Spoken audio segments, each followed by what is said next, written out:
Bonsoir à tous et à toutes. Mon nom Good est evening, everyone. I am Nadine Duguay-Lemay. I am the CEO of Dialogue NB. I welcome you here to this series of public dialogues on electing local governments, allowing you to meet candidates in the Dieppe region. These dialogues are broadcasted on Dialogue NB's Facebook page in French and English, and also on the City of Dieppe's YouTube chain. Our dialogues this evening will take place in French with simultaneous interpretation, and candidates can answer questions in the language of their choice. Dialogues will also be broadcasted on the French network of Rogers TV, the 4th of May at noon, on the 5th of May at 5 p.m., on Thursday, the 6th of May at 5 p.m., Friday, the 7th at 1 p.m., and finally, Saturday, the 8th of May at 4 p.m. Also, this will be shown in a 6-hour period, and on the English channel, it's on Wednesday at 1, and on Friday, the 7th of May, it's at 4 p.m., and also be in 6-hour segments. I will facilitate tonight's dialogue with, it is a pleasure to host tonight this event with Yannick Gaudet, President of the Student Council at the Matthieu Martin School. Good evening, Yannick. Good evening, Nadine. I'd like to recognize that the territory on which we are gathered here is the traditional non-ceded territory of the Wolastoqey, this and the Mi'kmaq. This area is covered by the peace treaty that the Wolastoqey, Mi'kmaq, and Passamaquoddy signed for the first time with the British Crown in 1725. These treaties do not deal on ceding lands and resources, but rather recognize that the Wolastoqey, Mi'kmaq, and Passamaquoddy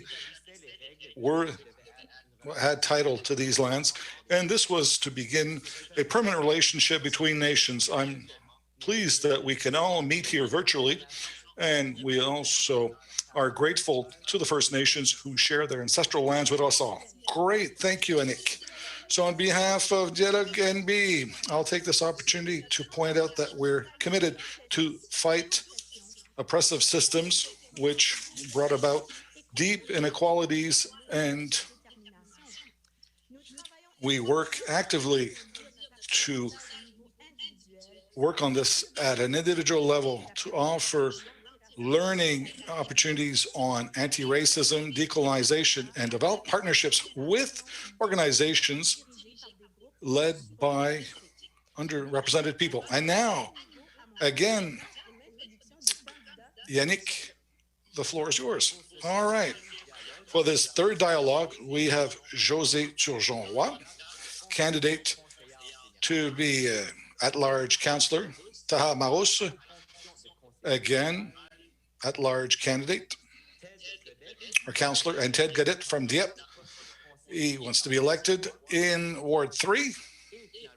And finally, Matthieu LeBlanc from the Francophone South District Education Council. Good evening, all. So before we start with our questions, I have some information to share with you. These dialogues are not a debate. These are opportunities for people in Dieppe to get to know their candidates to the City Council, to RHAs and Education Councils. Often people forget that electing a local government, we're asked to vote to candidates at all these positions. In fact, that's the reason why we have groups of candidates that are running for various positions. We also want to mention that we've invited all candidates, and those who are with us tonight and last night are those who accepted our invitation. And we greatly thank you for that.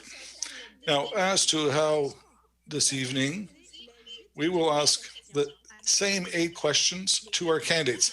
The first 4 ones are the same for all of them. The next 4 questions focus on themes and picked during this dialogue, and we like this, we pick them at random to make sure that it's fair between all. We'll each have 2 minutes maximum to answer our questions. At the end of the question period, each candidate will have 2 minutes, 30 seconds to say a few closing remarks. We won't be able to answer questions from the public on Facebook because we just don't have the time to do so. Yannick, can you tell us how we expect this evening to unfold? Absolutely. So follow the following principles that apply here, just like on our social media platforms. We invite everyone to be respectful and to be courteous, especially when you publish comments on social medias. We have a policy on social media. We invite people to abide by this policy. Otherwise, some comments may be erased. In the hall, here we recognize the efforts that it took to prepare this evening's event. You also showed courage and you share different viewpoints that you will share. I think we'll start soon with our question period. We will bring a few clarification for our candidates and those who listen to us and repeat these clarification at each dialogue. Some questions deal perhaps with more of one jurisdiction other than the one you're running for. What we want from your answer is the possibility of cooperation between various governments and tell voters on what you're doing or what each jurisdiction could do. We will tackle some questions from the District Education Council or RHAs when it's applicable. I think we're ready, Nadine. Great. So candidates, the first question deals with vision and strategic thinking. We all know that change is happening very quickly. That's why we see a trend in the world where organizations plan in the short term between 6 months to 2 years or very long term, like 100 years old. How do you see the future of Dieppe, this region, in 100 years from now? What is your vision and what is your legacy that you want to leave to future generations? Matthieu, we'll ask you to start this for us tonight. Go ahead, 2 minutes. Well, thank you, Nadine. I'm pleased, first of all, to be with all of you. So thank you for this opportunity.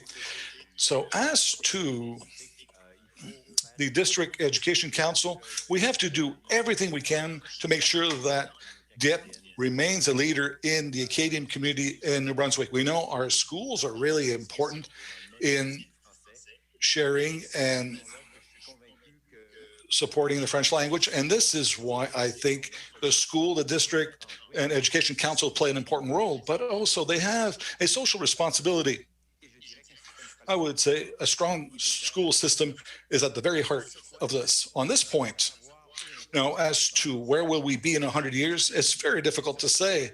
But on this point, I'm convinced that Dieppe will still be a strong city, mostly populated by Francophones, will play an important role in the Francophone sector in New Brunswick. And what I hope to leave to young people, to future generations, is a strong city, vibrant, multicultural, French-speaking also, and all this will be reflected in our school system and also in our schools. So if I'm elected, I promise to work to do what I can to do just that. Well, thank you very much, Matthieu.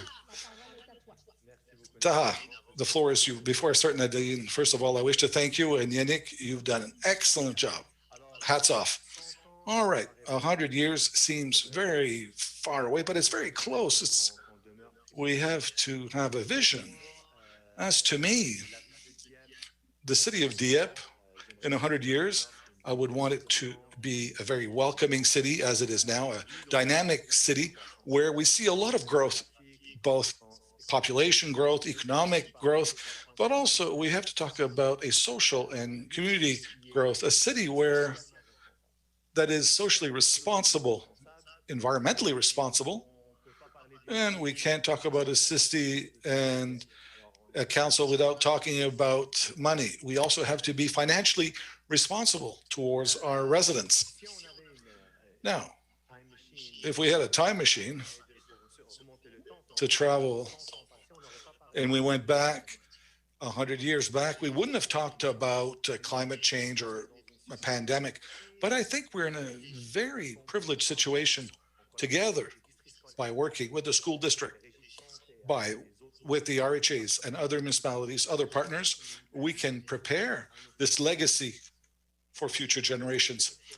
The short term is great because we're preparing something for the residents now to represent them better, to offer necessary services to the residents, but also we will need to think about what do we want to leave to future generations. And I think that's the part that is most important, in my opinion. And when we talk about the environment, often, a year takes 25 years before it reaches maturity. So 100 years, we're talking about 3 generations or so. So 4 trees would grow to maturity. So it's very short, very quick. Well, thank you very much, Taha. Madame Josée, well, thank you very much for this opportunity that you give us this evening. So first off, we have to plan our city for the next 10, 15, 20 years and beyond. So we have to plan residential development, commercial development, sports, recreation, culture. We have to think about public transit and also sustainable development. One legacy which I would like to leave is that we could develop a healthy city with infrastructure for sports, continue with the environment, reduce pollution. Also, the arts and center in Dieppe is very important. A cultural center, an arts center is really important. That's part of our tradition. Now, as to the commercial aspect, I'd like the city that's developing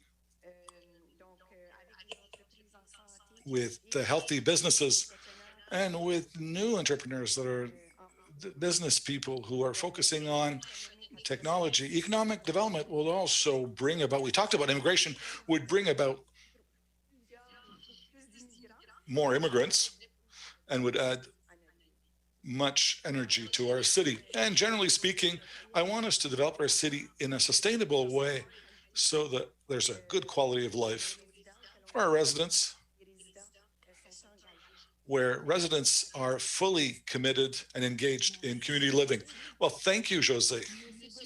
Mr. Gaudet, you have the last word on this. Well, thank you very much. First of all, thank you for this question, and thank you for this opportunity to be with you tonight to speak to our residents. First of all, I would like to greet our residents, especially if in your Ward 4, you can see what we think when it comes to activities and the consequences of next 4 years. On the question of 400 years, I think it's fascinating, this question, because there's 2 aspects. There's a technological aspect and also the human aspect. Technologically speaking, I have no idea how close we'll be to what we have today. If I take the example, I was thinking about an example this afternoon whereby a computer that's 4 megabytes in 1959, we had to put this in a truck because it was too big. Right now, our phones can contain one song with 30 megabytes. So we can imagine what has happened in that time, and imagine 100 years. Who knows? But from the human perspective, it'll be important. The city must maintain its cooperative spirit and its status as a French-speaking city.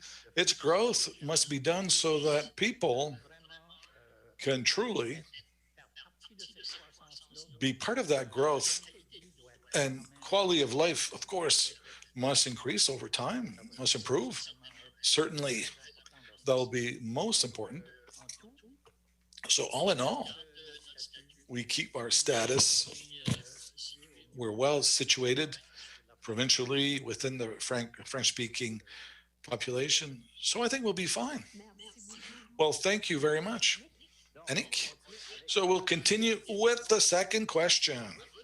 In your opinion, how will various municipal and RHAs can play a greater role in the school system, how will your organization support the 10-year plan in education from the Department of Education and Early Childhood Development? So, Mr. Taha, floor is yours. Well, thank you very much. That is an excellent question. First of all, the 10-year plan, which you've just mentioned from the Department of Education and Early Childhood Development, I would take one key element within that plan. It's wellness. We all know the benefits of having a system where wellness is a priority, and this has an impact on the daily lives of our young people and even our staff within the school district. And I believe, as a councillor at large, I will commit myself to make sure that Dieppe and other partners will work together and that we can strike partnerships to launch new initiatives. We talk about a city that has many trails, walking trails, that wants to make some awareness, make people aware of consume locally, eat locally, and wellness. And I think all this can go through education. If we make a young person aware, it's a future active citizen, and the impact will be enormous. And something else also that we would like to talk about is also we often talk about childhood obesity, youth obesity, but I think good physical activity, wellness, and eating well can have an impact on our society, on the health side. And I think together, as partners, as stakeholders, we can have more impact. And this is why the City of Dieppe must also get involved in this. Well, thank you very much.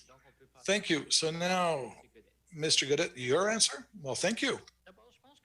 First of all, I think the city, when it comes to education and a 10-year plan, it's one to offer cooperation and a framework at the city.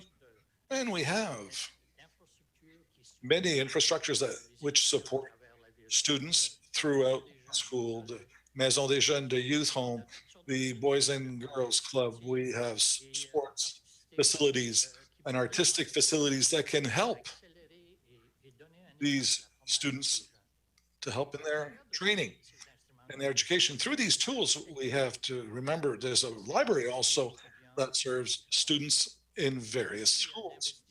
There's also a possible investment when it comes to the city on projects. Like now, the city is looking at a project with the Matthieu Martin School to develop the yard at the back to have outdoor activities, so the city can cooperate, get involved, and offer services to all those students. Thank you. Now, Josée? Yes, there's many things that we can do as a community to focus on learning and young people learning. So I think we have to continue to support our community organizations, sports, culture, and various other activities. We also have to have good infrastructure for our young people, as you've just mentioned. Now, as to civic participation, I believe we can do more to get the young people involved when it comes to local government, municipal government. I'm living this right now. I think there's great asset. It's very advantageous for young people to get involved. So I think for our young people, they should recognize and should incite them to see how important civic participation is. So education is so important. Now, as councillor at large, I'd like to continue with this dialogue that's taking place between schools and the city to see how the community could support schools. We've talked about Matthieu Martin. That's a great project to develop, the backyard. And I can talk about in post-secondary, we have a community college in Dieppe. I'm very pleased to be working there as a professor, and I work with students every day. At every session, we have projects where I teach, and we could bring this in the school setting. For the last few years, a few years ago, we organized the mayor's breakfast for the, you know, we focused on skills, and it was a great experience. Young people uh, learning with City Hall in Dieppe, young people with the business community and a charitable organization could all come together. Thank you, José, and we'll finish with you, Matthieu. Well, thank you very much, Yannick. So for me, it's clear. The District Education Council has an important role to play in this, a major one, to cooperate with other groups, I believe. At the very heart of all this, we've seen this in the answers we just heard. If I take the example of a community school, I think that's the best example.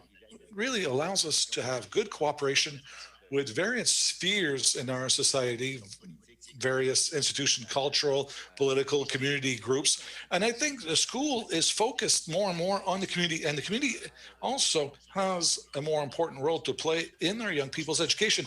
I think of all the elements, all the experiences that we have through teaching programs at school, at college, at university. I think this allows us to create ties between various groups. I'd like to talk about the 10-year education plan. Let's not forget, this goes back to 2016. So we're halfway through this education plan and its implementation.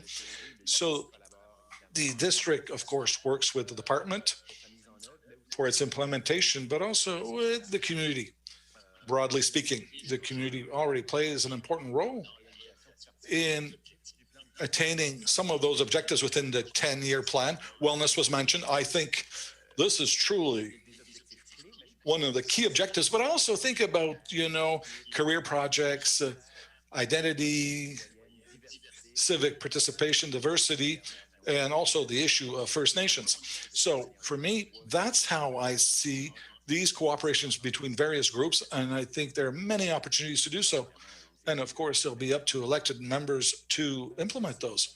Well, thank you to all four of you. Great. Yannick? I still hear the word dialogue. Yeah, we like that, right? We like this word, dialogue. So, José, we've heard you talk about civic participation. That's great, because the next question deals just precisely with this. So, volunteer work and civic participation seem to be going down since, 10 years in New Brunswick, since the last decade. How will your organization, can it focus on community engagement for the greater good and for its citizens? José, the floor is yours. I'd say, first of all, in spite of the fact that there are perhaps less volunteer work being done, we're lucky in Dieppe to have hundreds of volunteer workers who are getting involved, maybe through sports, youth organization, or our seniors and culture. I'd like to take this opportunity also to recognize and to thank everyone, all these volunteers, for their engagement, for their commitment. All these people, these great people, they make our community a place where it's great to live here. So throughout my career, I've worked closely with volunteer work during the Arbre de l'Espoir campaign. That's where I met Taha. He was a fantastic volunteer. And also involved as a volunteer worker in sporting activities with young people, all this, because I have two young children. What's important is to offer a location where people are motivated to get involved, and we make this task, an interesting one. People want to donate of their time to make a great difference, to make all the difference in their community. Sometimes also want to get involved, but they don't know how to get involved. So maybe it's an opportunity. I know the city already have a platform to do so, but perhaps we could review the mechanisms to make volunteer work integrated more easily within the system. In this, right now with the COVID, we see right now in many organizations, it's not easy to keep volunteer workers involved and motivated because activities are very limited. So we have to take additional actions to really keep in touch with these people who are so generous with their time and help them get through these difficult times. Thank you very much, José. Mr. Gaudet, the floor is yours. Well, thank you very much. Now, as to civic participation when it comes to our municipality, it's the most important question. To work on files where we have to change or progress, innovate. Here, when I was a resident, I attended and participated in many committees, and these types of committees, they have a beginning and an end. It's very important because there's a lot of people today who hesitate to get involved as a volunteer worker when they see that, this is for a long period of time. I think the city must continue to look at volunteer work for very specific timelines. The city right now developed what we call Dialogue Dieppe. There's various committees that have been struck, and these committees will tackle various subjects, sustainable programs, public transit. These citizens will sit around a table and try to innovate and make recommendations and make suggestions that are appropriate. So it's the only way I think that a city can grow and progress. It's through this participation. And also it's important to recognize these people each year. The City of Dieppe takes its time. We didn't do so each year because of COVID, but I think it's very important to recognize those volunteer workers, not just once a year, but throughout the year. Well, thank you very much, Mr. Gaudet. Matthieu? Thank you very much, Nadine. So, school in general, for a long time now, has been asking people to get involved as residents. I think about when it comes to parent engagement, we think about teachers committees at school and teachers committee that are very active, or parents committee, and parents are active when it comes to sporting activities and cultural activities in school. So we see them in the schools. We really see that. I'd say most school activities rest and they rest on volunteer work. We have to make some people aware of this, but I must say, I've seen the active role that parents play in our schools as volunteer workers in our schools. District education councils are often unknown, so we have to do some education on this, but I think we have to make sure the right mechanisms are in place to seek out the population's opinion. So that's about what I have to say when it comes to civic participation. Well, thank you very much. And the closing remarks.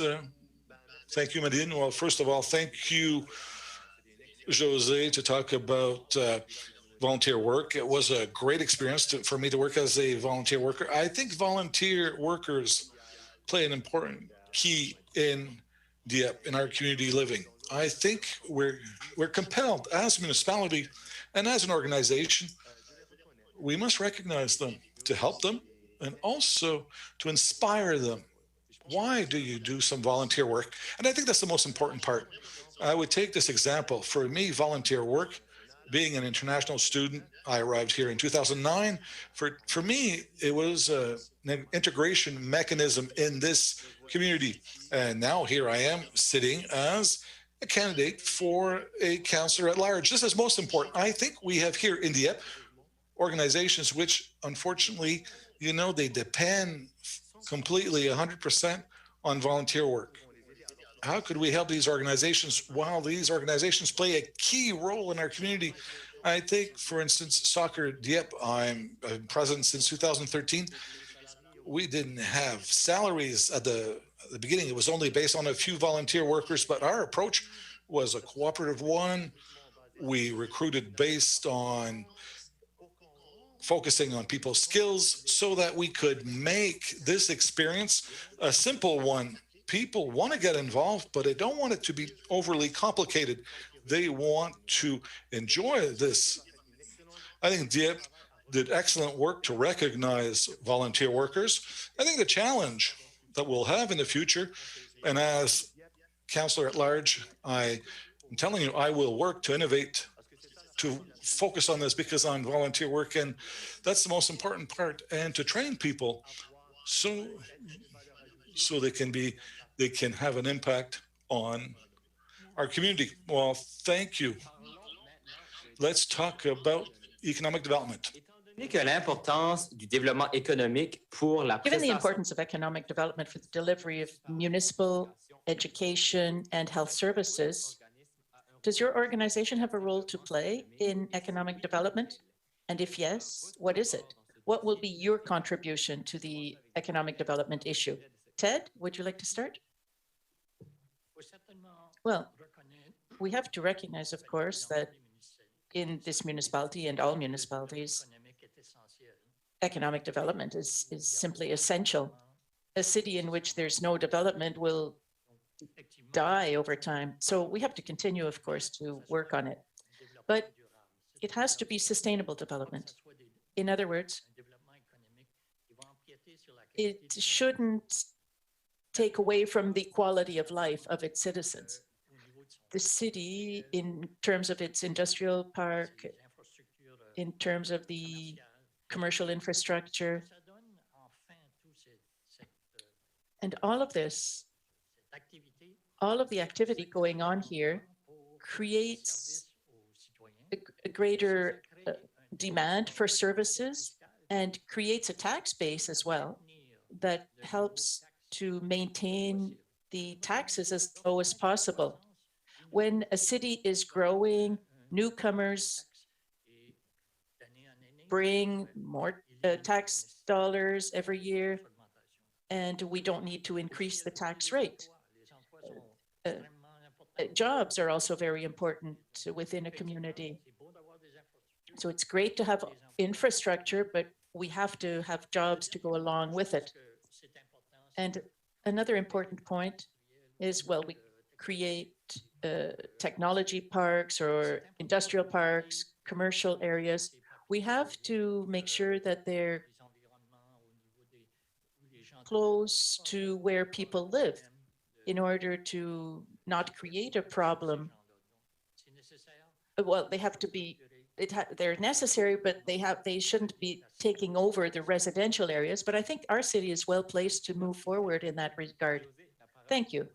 Josée, you have the floor. Thank you. Yes, we have to recognize the importance of economic development in our city. So the presence of a larger commercial base will allow us to have a bigger tax base and offer a greater number of services. Greater number of businesses means more jobs, more economic opportunities for our residents. Generally speaking, it creates a dynamic city, a city in action, all sorts of economic activity, retail, business, technology, and so on. I think the city of Dieppe has a role to play, a very important role to play, as a matter of fact. I'd like to point out the role played by Expansion Dieppe and all of the development created through that organization. And I think we have to continue to support the efforts made by Expansion Dieppe to help our local businesses grow further and to bring in new businesses. So in the city, we have a role to play in the promotion of our city. We have to promote the fact that city is a great place to do business, and whether it's a question of the quality of our labor or our infrastructure and the quality of the city itself, of course. It's an opportunity to show off all the space we have available for new businesses. The municipality can also play a role in encouraging the purchase of local products through its market, for example, its wonderful market. And once again, I was able to organize a project with my students last year at the art fair that was called Nature Here, where we were encouraging people to buy locally. And so everybody comes out a winner. Thank you. We'll now go to Taha. Thank you, Annie. I think that economic development is essential for the growth of all municipalities, big or small. Without economic development, a municipality can quickly become a ghost town. And this has happened in a number of areas here in the province where it was one industry town, for example, the mining industry or other, and through economic change or through whatever happened, these towns lose the one industry. No, I think we have to congratulate Expansion Dieppe for all of the work they have done, for their contribution to the growth of Dieppe. But we also have to think of a way of diversifying our industry. Let's try and focus and capitalize on the fact that Dieppe has become a destination for Francophone immigration. There's highly qualified labor that is coming here to the city. And so we have to take advantage of that and present that advantage to businesses. And we're also lucky to have post-secondary institutions like the Université de Moncton and the Community College that will prepare new business leaders and new employees. So a better economy, more economic development, a bigger tax base, which means more services offered to the residents, to the citizens, and like Mr. Gaudet said, a lower tax rate for our residents. I think at a certain point in time, we have to think of business immigration that would help add wealth to the economic scene here in Dieppe. And why not go and try and get more ecological type businesses and industries? Thank you. And Matthieu, it's now your turn. Thank you, Yannick. Well, personally, I think it is the role of the school system to give students the tools that will allow themselves to develop within a society, but will allow them to contribute actively in the cultural, the economic, and the social sectors. Schools are there to transfer knowledge and know-how. By know-how, I mean something that will allow students to use that knowledge later on in life and benefit from them, use them as a resource. This is something that would be ongoing after leaving the school grounds, and that students could use these skills once they're on the market or in the school or in university. And in terms of economic development within the school system, we have to continue to support cooperation with organizations such as skill-based training, the PAC that it's called, that it focuses on entrepreneurship, for example, on training, on work, on hosting of international students, along with the different organizations. I think that is how that there is a link upstream between the school system and economic development. It really starts upstream. Thank you, Matthieu. And now the fifth question. Thank you. Thank you. And here, now these are questions that are theme-based, and Yannick and I had the pleasure of choosing the questions at random. Now, we're going to talk about inclusion, first of all. This is a very important issue for Dialogue New-Brunswick. I'm going to ask this question, and please ask us to repeat it because it is long if you need to. A number of organizations such as the Association Francophone des Municipalités du Nouveau-Brunswick, Democracy Now!, Femmes 50%, are making efforts to encourage women to run for municipal office. And we are seeing the results during these local elections. We have a record number of women running for office. So congratulations to all of them. Josée here this evening, and Corinne, and all the others we saw last night. Whether elected or not, how can your organization help ensure that everyone's voice is heard at the decision-making table of your municipal, education, or health council? Taha, you have the floor. Thank you, Nadine. Well, personally, I think that is quite the exploit. I'm very proud to be in a campaign where there are, out of the 6 candidates, 3 are women. So we're talking about 50% rate, and I'm really delighted with that, especially seeing as we're trying to make an impact in our community, each of us in our own way, and that's absolutely wonderful. As a municipality, I think we also have to work hard, not only before municipal elections, but also when we appoint members to committees. We have to make sure we promote the participation rate of 50% women.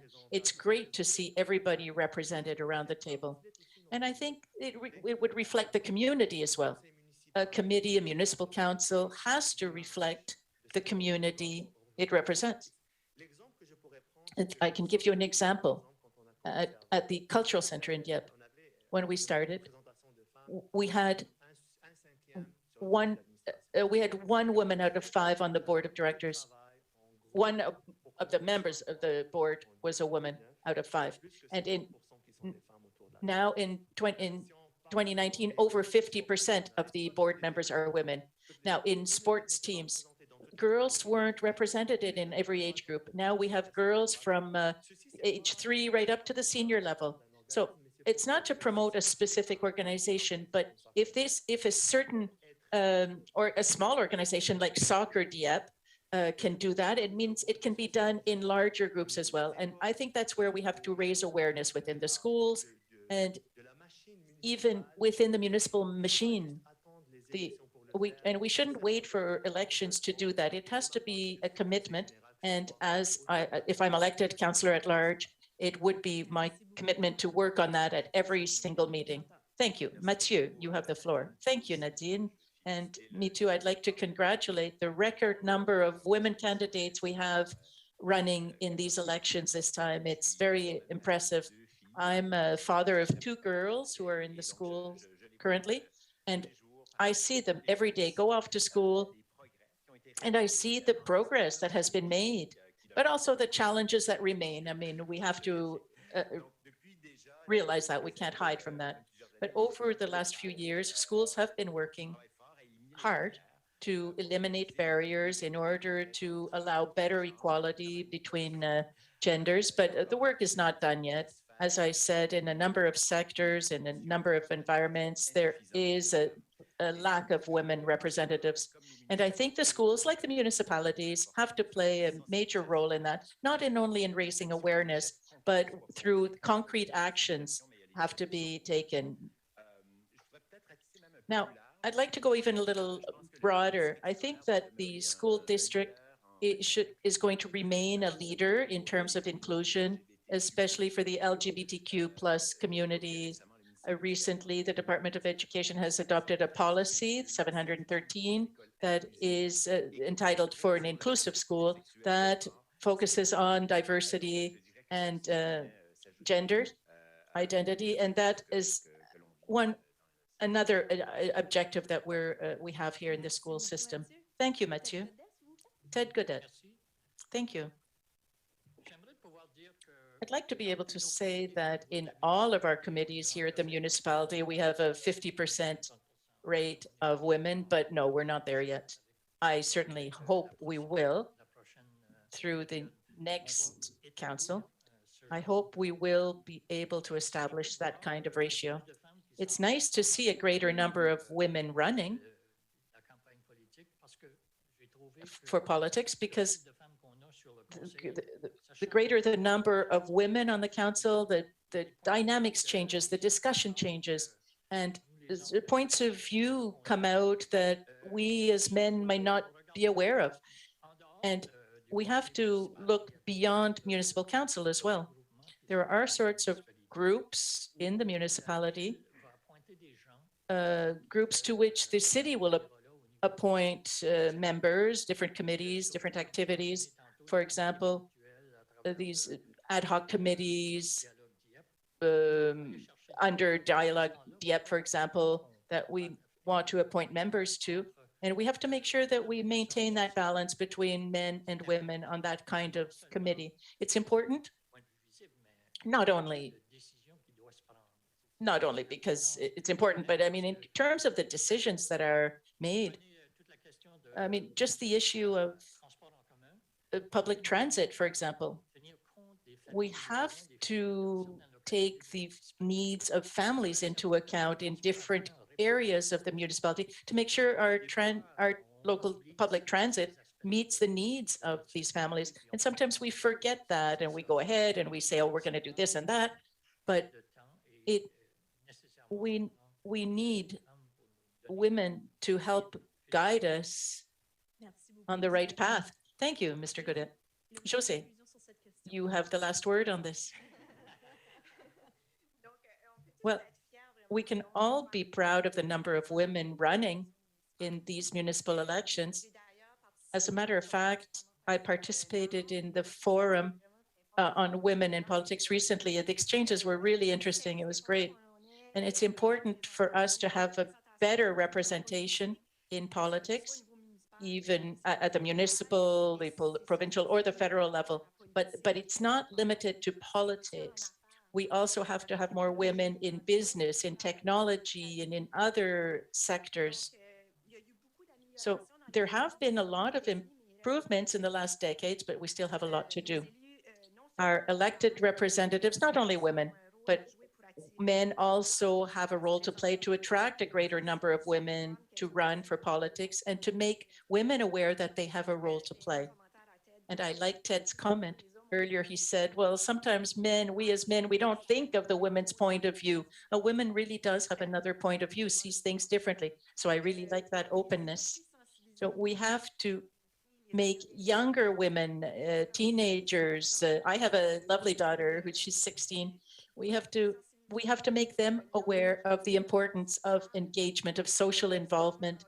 And I'm hoping to be able to give my daughter those values. Now, how can we make sure that our city includes everybody's voices? Well, we need inclusion, socialization, action, and promotion. Thank you to all of you. So now, question number 6, we're going to talk about community health. So the aging population seems to be an important aspect that affects the municipal, education, and health sectors equally. How can your organization address the impact of the aging population on the services you provide and support an exemplary quality of life for people as they age? And we'll start with you, Matthieu, if you're ready. No, I'm not at all ready, actually. Yeah, I wasn't ready for the question on aging, but yeah, in terms of aging, I think that we can't hide from it. It is a problem. We see it in our hospitals. We see it in the services that we have to offer the population. And it's true, there is a population problem that exists not only here in New Brunswick, but elsewhere. In the schools, of course, we start with awareness raising. We have to make our youth aware of what to expect in society. But if we look by age groups, as our young people become adults, well, they will have responsibilities that will be different, and the society will be different for them compared to the ones they know as kids and youths. So I think we have to make people aware in humanities, social science, economy, and so on. And I think that has to be a part of the education on civics. And so that's what I'd like to say on that. Yeah, you not bad at all for somebody who wasn't ready. Yeah, it was a good question. I do want to say that. Thank you. Now, it's your turn, Taha. Thank you. I'm a little more ready than he was. Yes, it's a good question, Yannick. I think that the aging population is a reality, and we have to address it in a way that it isn't always a challenge. I think there's something to be gained from that. We're talking about people who have years and years of experience. We're talking about people who have a long life experience and who can give back to the community. And that's how and why I'm thinking of an intergenerational approach. We can't wait for somebody to reach a certain age to go into a home and then forget about them. No, we have to maintain this connection with these people and create bridges between the current generation, the younger generation, through education, through awareness raising, and create bridges, establish links with the older generation to help share information and for inspiration as well. We're talking about people who have given a lot, and volunteer work, for example. There's a greater participation rate amongst our seniors than amongst our youth. So we could use that as a driver of inspiration for our youth to allow them to give back. And the University of Moncton took this opportunity in order to create a laboratory, a whole industry on the science of aging. And I think that this can become a golden opportunity for the city of Dieppe. We have an intergenerational center, we have the community college, we have trails. If we could just accommodate that generation more and adjust our infrastructure to allow them to have access to this infrastructure, and then we could just harvest all of this return on investment, because I think it is a wealth more than a challenge. Perfect, thank you. So now, Josée, it's your turn. Thank you. It is truly a dialogue, isn't it? Yeah, yes, it absolutely is. Yeah, I think the city has an important role to play in the well-being of our seniors. And for us, it's even more important. I studied in recreation at the University of Moncton, and the whole issue of recreation services for seniors is something that I'm very interested in. So when we're talking about recreation, we always think of youth and our young people, but we shouldn't forget our seniors. They also deserve to be able to have fun, to go out and participate in different activities. So our population, yes, it is aging, and this will have an impact on housing as well. We will have to have housing that is affordable and adapted to our seniors. We also have to have services that they can benefit from. Thank you. And lastly, Ted, it's your turn. Thank you. You might be surprised, but I am a part of that category of the aging population, so I am quite aware of the problems of the seniors. But one of the big problems, actually, that I've heard about in the consultation that we had with seniors was the problem of isolation. A number of our elderly in Dieppe don't have the means to contact a lot of other people. They can't go out. They can't get around within the municipality. So it takes a commitment by the municipality to try and reduce these barriers. One of the ways would be public transit. Currently, public transit for seniors, well, it should be improved so that people can go from one place to another without barriers. There are a number of other activities that should be organized.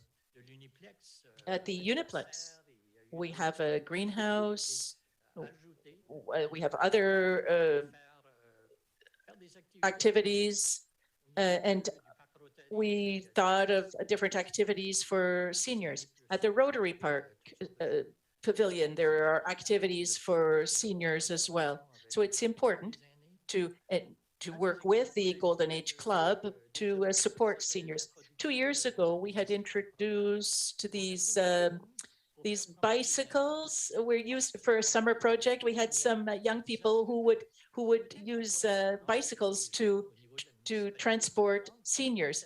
And perhaps we should go a little further. We should have people who just go and contact seniors, just to chat with them, just to go visit them, just to offer services occasionally if they are not able to go run an errand themselves. This is something that's worth looking into and following up on. Thank you. Thank you. We're now going to talk about the environment and sustainable development. Now, this is another long one, but climate warming seems to be gaining momentum, and residents seem increasingly inclined to adapt their habits. What role can your organization play in addressing the effects of climate change or in promoting good mitigation practices in your community? Mr. Gaudet, we'll start with you. Well, oh, all of a sudden now you're calling me Mr. Gaudet. It's because I'm a senior? No, I stand corrected. Ted, you have the floor. Well, first of all, the city plays a very important role in this.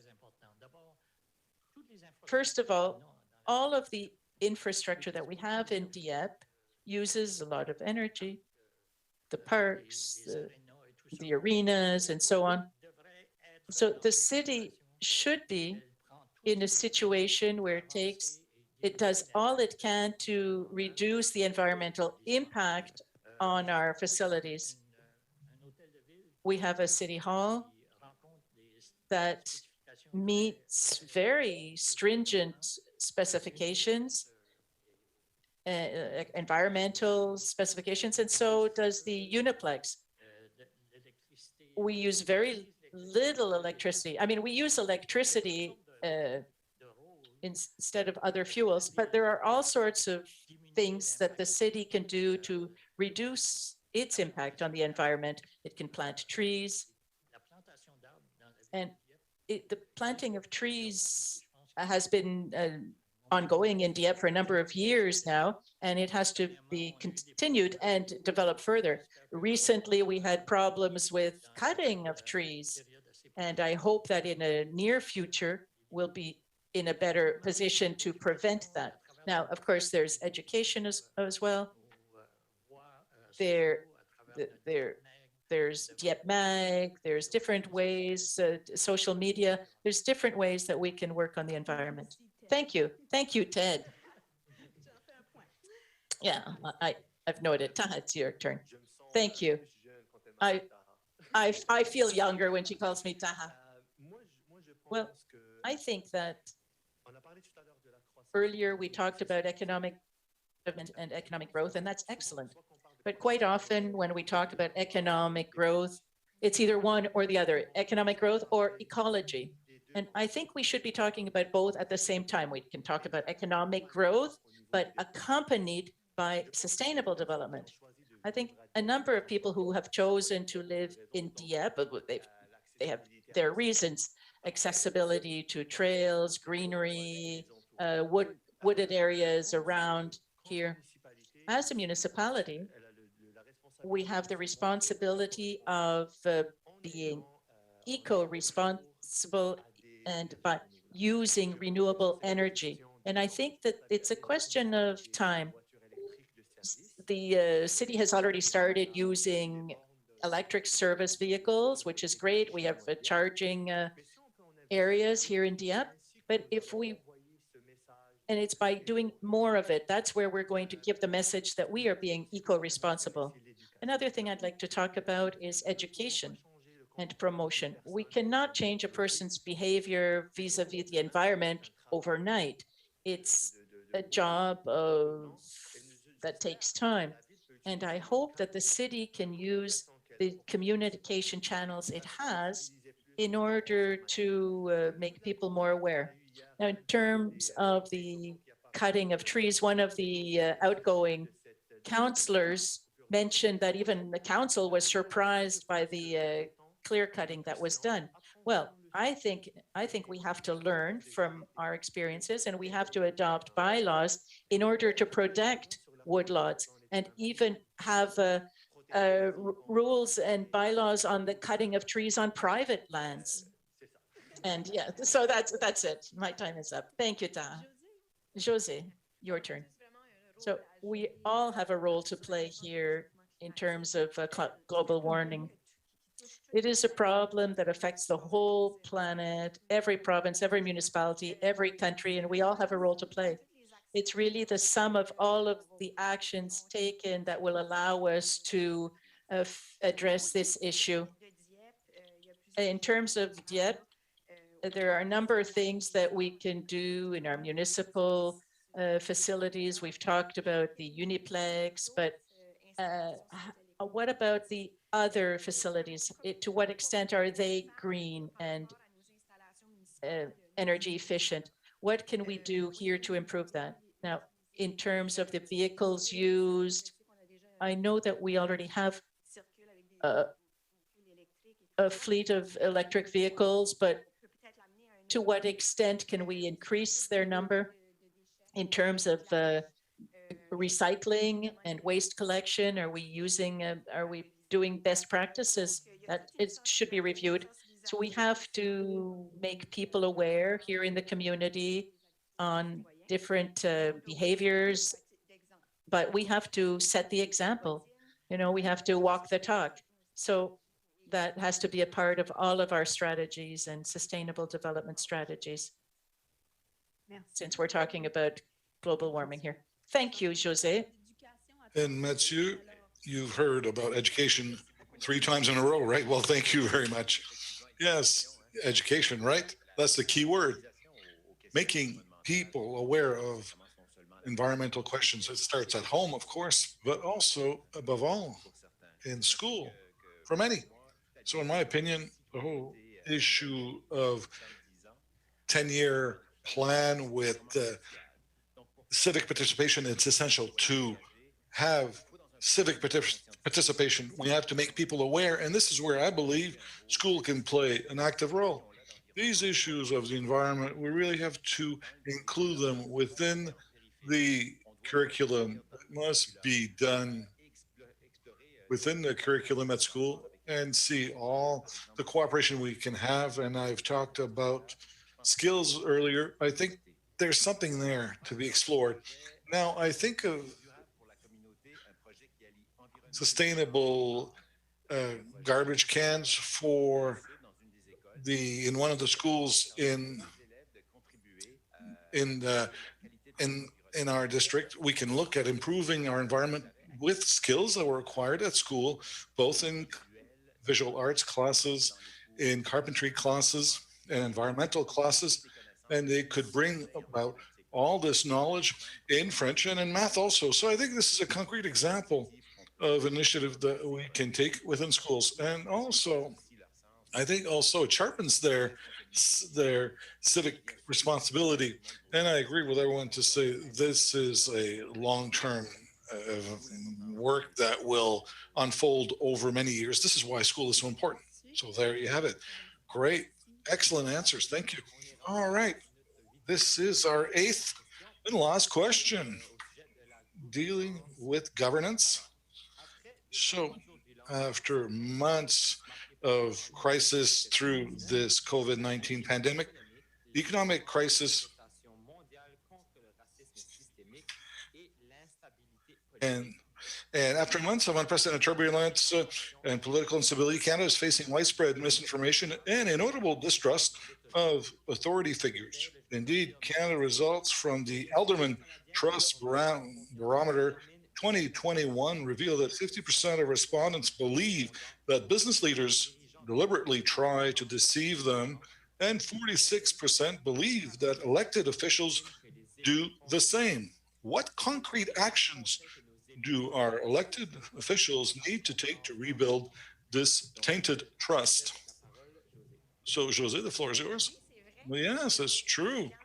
There's mistrust by the public when it comes to elected members, public figures, economic leaders, right, and community leaders. But this trend has been amplified through this pandemic, where we see the mistrust when it comes to public health advice, when it comes to vaccination. In many cases, it's due to misinformation or disinformation on social media or even in traditional media. So elected members must make sure that they're transparent with the public and to listen the general public to fight back against disinformation and share information with the general public. This happens mostly nationally, but our elected member must fight disinformation with social workers and working with the companies that are responsible for these platforms so that they take their responsibilities and put measures in place to counter this disinformation. So municipal members have an important role. Elected members must build back this trust. Municipal government is the government that's closest to residents and has a closer relationship with residents. That's why I'm here, running in municipal elections to build trust with elected members. That could be beneficial. It would be beneficial for everyone. So it's one thing. These are things I'd like to put some emphasis within council and build back this trust and fight back against cynicism. All right, thank you, Josée. Ted, the floor is yours. All right, thank you very much. Essentially, when we look at the relationship between council, municipality, people, generally speaking, see council and staff as sincere people doing good work. We've done recently a poll within the municipality to see what people thought of when it came to what we're doing. And what was their feeling on how the city was being managed? I think generally people are confident that they believe that we manage this city well. What's important to mention in all of this is that we have to listen to people. We have constantly to find out what they're doing and what they want. We have to be clear when we communicate with the population, with our people in our wards. And also, certainly, we must do a follow-up to all requests coming from the general population.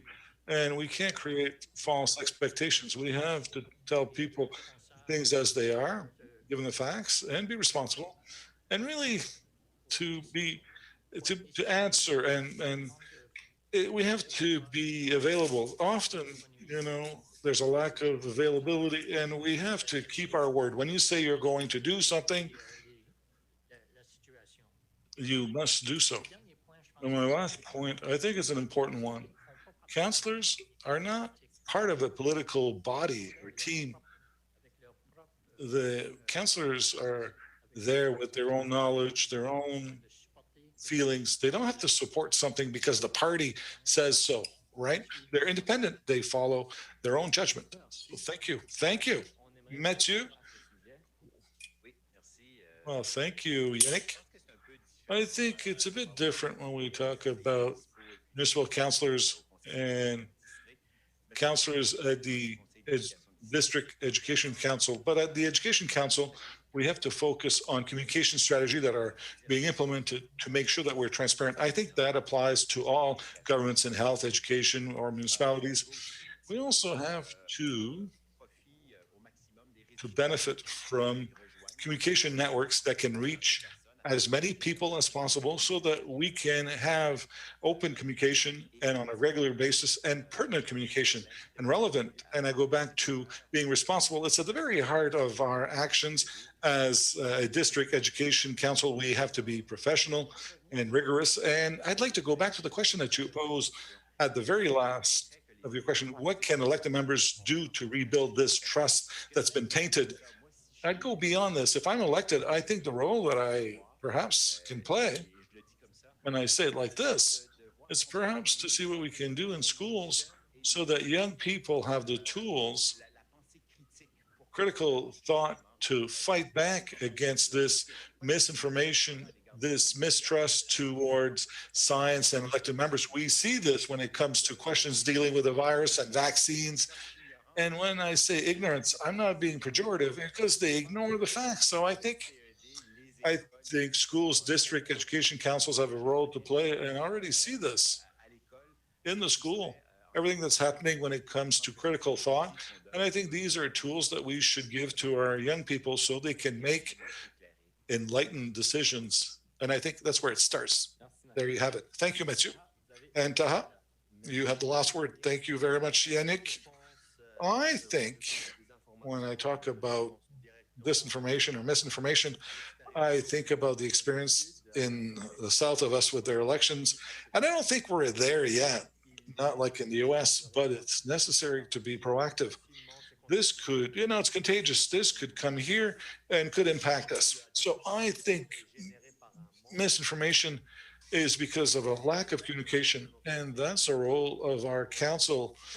I think as a councillor at large, I will make sure that I have open communication with residents.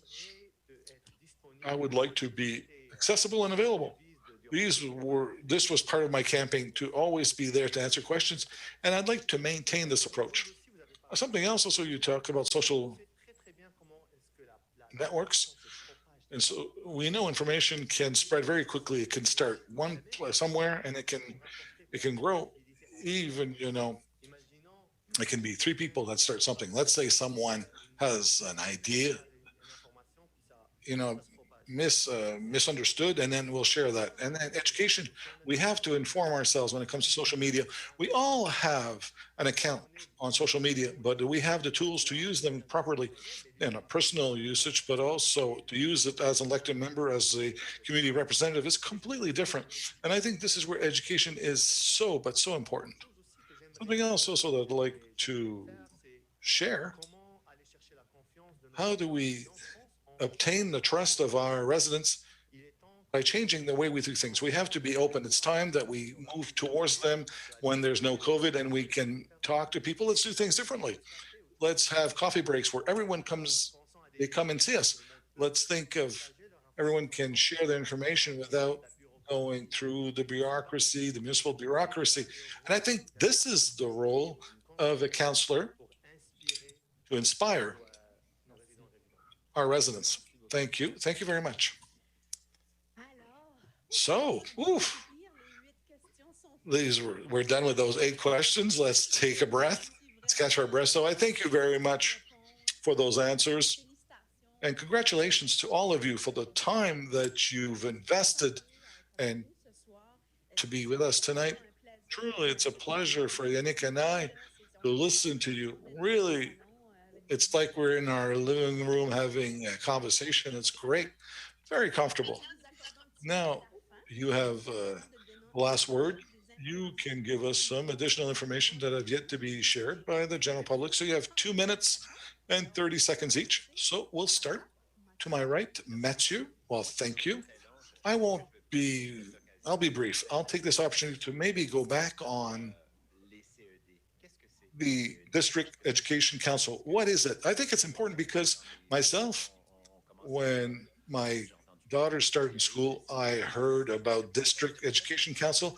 And even for me, it wasn't very clear. So I think it's important that I mention this. If we created these District Education Council, it's so that parents and the general population can participate fully and actively to the way we manage our school system. That's the very foundation of this.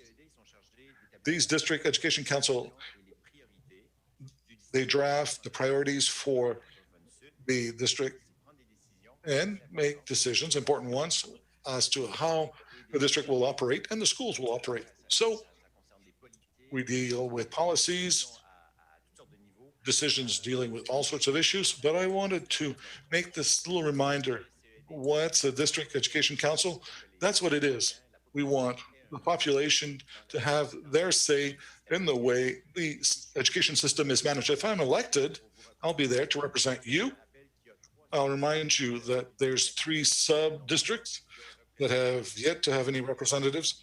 There are no candidates right now. I think it's unfortunate because there'll be a process that will take place so we can designate candidates. There you have it. Thank you very much. Thank you for this opportunity. Thank you, Matthieu. Josée? Well, yes, Josée Turgeon-Roy. I'm originally from Edmundston, for those who didn't pick it up in my accent. I studied in recreational science at the University of Moncton, and then I settled here in Moncton with my spouse. I have 2 beautiful children, and I teach at the community college in New-Brunswick for many years. I'm active in my community in Dieppe. In many organizations I'm involved, and I like getting involved. Right now, I'm president of the Arts and Culture Center in Dieppe. So city development is very dear to me, especially wellness. We've talked about this at the beginning. I want to be heard. I want to share my ideas so that the city in Dieppe can continue really to grow and that we can take advantage of these opportunities that are coming up and to succeed. So you've heard tonight many of my viewpoints and opinions on various files, but all in all, when it comes to my priorities, I would like to talk about sustainable development. It's most important for me. We have to think strategically in this city in terms of urban planning, protect the environment also. So there's also affordable housing needs. I've heard this. And there are strategies to implement in cooperation with other governments. That file is most important.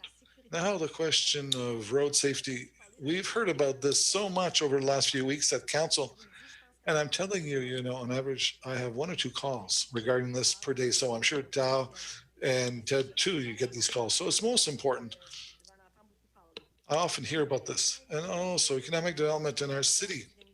So this is most important because as a community college teacher, I work people who want to stay in Dieppe, they want to work in Dieppe.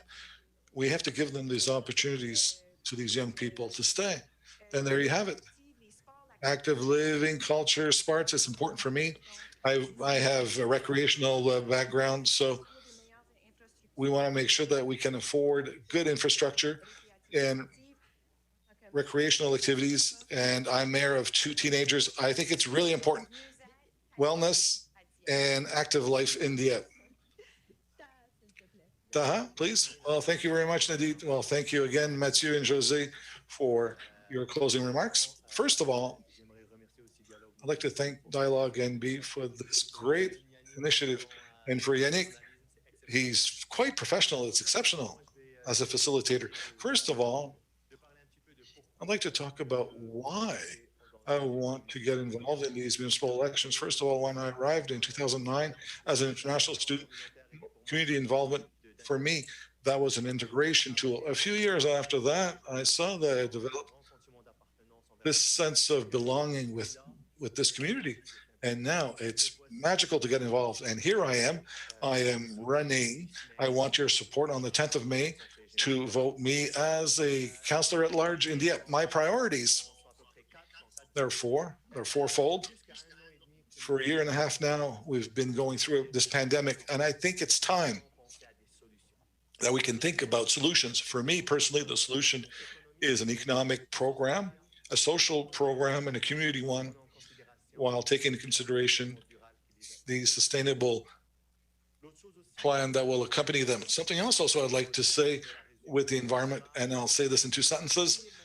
The time to protect the environment was in the past. The second best time to protect the environment is now. And I think this is when we can start working together as a community, as a council, as a district education council, everyone, we can work together. Now, as a councillor at large, I will make sure that strategic plans when it comes to infrastructure meet everyone's needs and that they have an impact on our tax basis while maintaining a tax rate that's adequate and promote civic participation. I was very lucky to be part of the ad hoc committee on democracy and civic participation. So I'm ready to bring back all these ideas that were circulated around our table to mention this and talk about this at Dieppe Council. And something else also, we often forget to guarantee better support to businesses and to local business people, but also certified organizations. And as a councillor at large, I will listen to people and then I will act in the best interest of everyone. And on 10th of May, vote for me as a general councillor. Ted, well, thank you very much. First of all, congratulations to Dialogue NB for organizing this evening, because it's rare that candidates at the council level have an opportunity to speak to our residents directly. So thank you very much. My dear residents, over the last 5 years, I did my best to offer support and services to all of you. As councillor, humbly, I was honored to serve you both at the ward level or at the city level. And this is a Francophone city since the year 2000. I was at council at that time. And this is the envy of many other communities in the province. Our city worked hard over the last 5 years to provide various services those you deserve, and you do deserve these services, these cultural, sporting services, and also to improve our streets, walking trails, buildings, institutions, and better public transit. Over the last 5 years, the city maintained the tax rate below 2%. Not easy with inflation these days, and we don't foresee an increase over the next 3 to 4 years. Each year, the municipal debt goes down below standards imposed by the province. Economic development is most important for the city, where we can meet our aspiration. It's balanced investment between commercial, industrial, residential development. It's important. This is why it allows us to maintain a tax rate that is adequate and stable. This path will make sure that the city's finances are healthy. And I'll focus on this as a councillor. If you renew my mandate, first of all, I'll work to always serve the city as a retired member. I've worked for 9 years as a councillor, and over the last 5 years, I was also elected twice as deputy mayor. In closing, I will ask for more involvement by our residents within the decision-making process. We've worked in this field by creating opportunities where people can be heard through Dialogue Dieppe, our Facebook site, our website. Various questions are posed directly at council meetings where you can participate to many issues and challenges facing Dieppe in the years to come. And we have to do more. Having said so, my experience as a councillor, I humbly ask you for your support as a councillor, to be elected as councillor. So please go and vote. It's important. It counts. That's part of democracy. Thank you. Thank you, Ted. I didn't want to cut you off. I didn't want to interrupt you. You were right there. We gave you a few more seconds, right? That was for the benefit of the people who are listening to you. So on behalf of our team at Dialogue NB, I would like to thank you, dear candidates, for taking the time to spend with us tonight. I know it's demanding to manage an electoral campaign, so we truly appreciate your time. I would like to point out that we have a great partner, the City of Dieppe, allowing us to use their facilities tonight and broadcast our dialogue on their YouTube channel. All our dialogue are being recorded and therefore available, and you can see them afterwards on YouTube platform, City of Dieppe, Facebook page of Dialogue NB, and Rogers TV.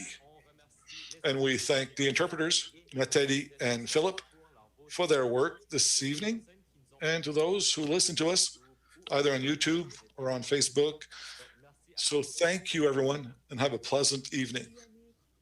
Thank you, Yannick. Have a pleasant evening, everyone. Thank you. Thank you very much.